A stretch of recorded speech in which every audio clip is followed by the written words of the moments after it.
Did you know that Islam is the fastest growing religion in the world? It's true. Islam is the world's fastest growing religion. At least if you look at the right time frame. But what does this mean about the truth and the future of Islam? The answer may surprise you, so stay tuned as I examine why Islam is the most and fastest growing religion.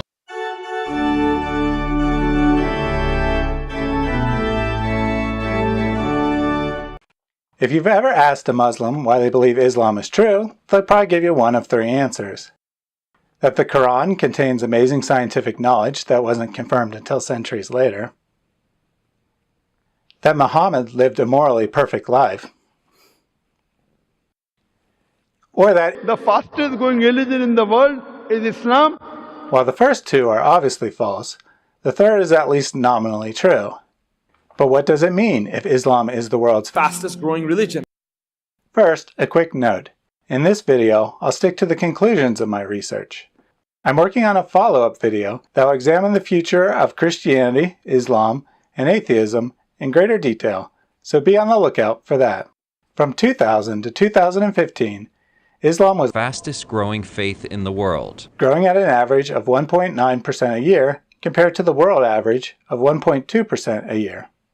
But if Islam is the fastest growing religion in the world, does that mean it's true? Obviously not. First of all, if we're just going by numbers, Christianity still has far more adherents than Islam, so apparently it is the world's most true religion. Second, growth rates vary over time. From 1970 to 2000, Taoism was the world's fastest growing religion. Does that mean that Taoism was the one true religion during that period? Third, growth and numbers are terrible indicators of truth. There was a time when everyone believed the world was flat, but the idea was not any more true then than it is now. In 1840, there was approximately zero adherence to communism in the world. By 1985, communism controlled a third of the world, experiencing far more rapid growth than Islam, or any other idea in human history. But no one would argue that that growth proves the truth of communism. Fourth, the growth rate of Islam is falling faster than the world population growth rate, down from 2.8% a year from the period of 1970 to 2000. Does that mean that Islam has become less true as its growth rate has slowed? So Islam, being the world's fastest growing religion, has no bearing on its truth. What about that growth, though? Will Islam remain one of the fastest growing religions in the world? There are four factors that impact a religion's population: the number of children born to adherents, the number of deaths, the number of people converting into the religion, and the number of people converting out of the religion. The growth rate of Islam is due entirely to the first two factors. Muslim women on average have more children, and the population is younger than the world average, meaning there are currently less deaths. The latter is obviously not a permanent feature of Islam. And the birth rate of Muslim women is falling as well. Soon it may match the world average, negating any advantage Islam has in that category. As far as conversions go, Islam has a big apostasy problem. Well-known Sheikh and Islamic teacher Bilal Phillips explains, if we don't take constructive steps to deal with this, it is going to become an avalanche, a tsunami that is going to hit our community in such a way that we will have a very difficult time standing. It will knock us over. You heard that right. There's an avalanche, a tsunami of apostasy, on the brink of knocking Islam over. The data in countries with religious freedom agrees. For example, in the United States, 31% of children born to Muslim families end up leaving the religion in their adulthood, more than double the apostasy rate experienced in Christianity. And the story is similar in Europe and everywhere else with religious freedom. But don't take my word for it. Let's listen to what the well-known Mufti Menk has to say on the matter. As much as we say Islam is the fastest growing religion in the globe, I want to tell you something that I've studied. Okay. It's the religion with the large number of defectors, the largest number of defectors. That can't be right. Let's listen again.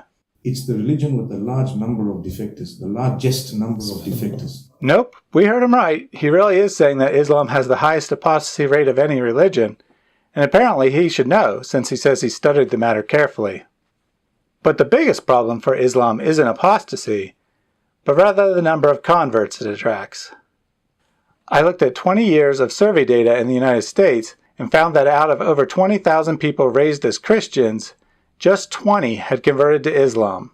Not 20%, or even 2%, just 20 people. That's 0.1%. European data shows a very similar pattern, with around 0.1% of people raised as Christians converting to Islam. Influential Muslim scholar Yasser Qadi agrees. For every righteous and good brother we honor, 10 are thinking of leaving the faith. Do realize that MSAs are alhamdulillah flourishing, but for every person who comes for Jumu'ah, at least 3 or 4 are simply not caring about Islam. For every person that comes, at least 5 or 6 are even doubting the faith. You heard that right. For every one convert, there are 5 or 6 Muslims on the verge of apostasy.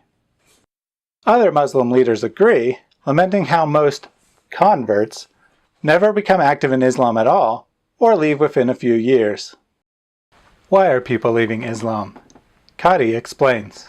You are forced to think, and you realize that that building I inherited from Azhar or Medina is not a building that Allah revealed. It's a building that is constructed over centuries. In other words, the history of Muhammad was largely invented and is not actually factual. Qadi himself admits to experiencing doubts when exposed to academic criticism. Wallahi, I'll be honest with you. The shubuhat that I was exposed to at Yale, some of them I still don't have answers for. The reason why many of our ulama are so scared to go into these fields is because they are not qualified to answer every single shubha.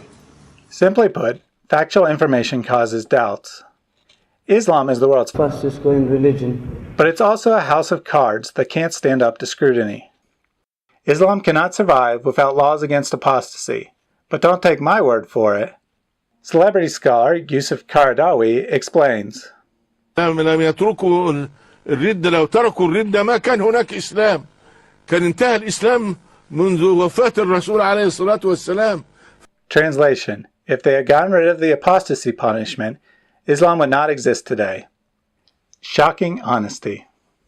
The vast majority of the Muslim world lives in homogeneous countries with little or no religious freedom, and thus sees very little apostasy, at least publicly. However, the internet and brave voices like David Wood, Islam Critiqued, and Christian Prince are changing that. Muslim governments can no longer protect their citizens against information.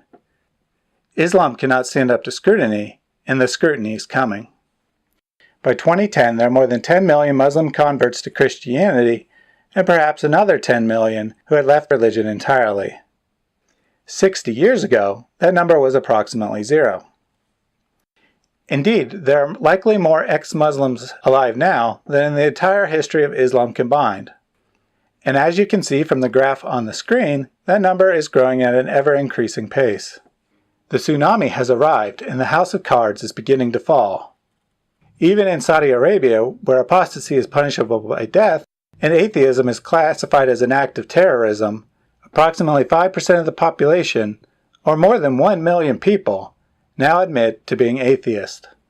Think things can't change quickly? Think again. The case of Indonesia is illustrative. Although Christian missionaries had been active in the country for decades, by 1965 there were very few Muslim converts. Then something dramatic happened. In September of that year, a communist group attempted to overthrow the government. The coup failed, but led to widespread civil unrest. The Muslim majority used this unrest as an opportunity to crack down on its enemies. In the ensuing violence, an estimated 1 million people died. However, an estimated 2 million Muslims converted to Christianity over the next 6 years. In surveys, the majority indicated that the violence practiced by Muslims was a major factor in their conversion to Christianity. Indonesia has continued to see significant apostasy since then, and is now home to more than half the world's ex-Muslims. Could something similar be happening today? We don't yet have much hard data, but anecdotally, Christian churches across northern Africa and the Middle East have experienced substantial surges in the aftermath of ISIS. When people see the true face of Islam, they don't like it and leave. At some point, a sufficiently large percentage of Muslims will actually be secret ex-Muslims. And at that point, the government will no longer be able to suppress their voice. When religious freedom arrives, Islam cannot survive. Losing 20 or 30% of your children to conversion, while attracting far less than 1% of other religions' children, is a recipe for disaster.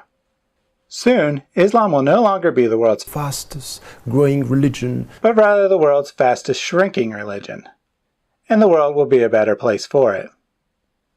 The next time you hear this propaganda that Islam is the fastest growing religion in the world, Islam is the fastest growing religion in the world. The fastest growing religion in the world. Fastest growing religion. Fastest growing religion. Fastest growing religion. Fastest growing. Fastest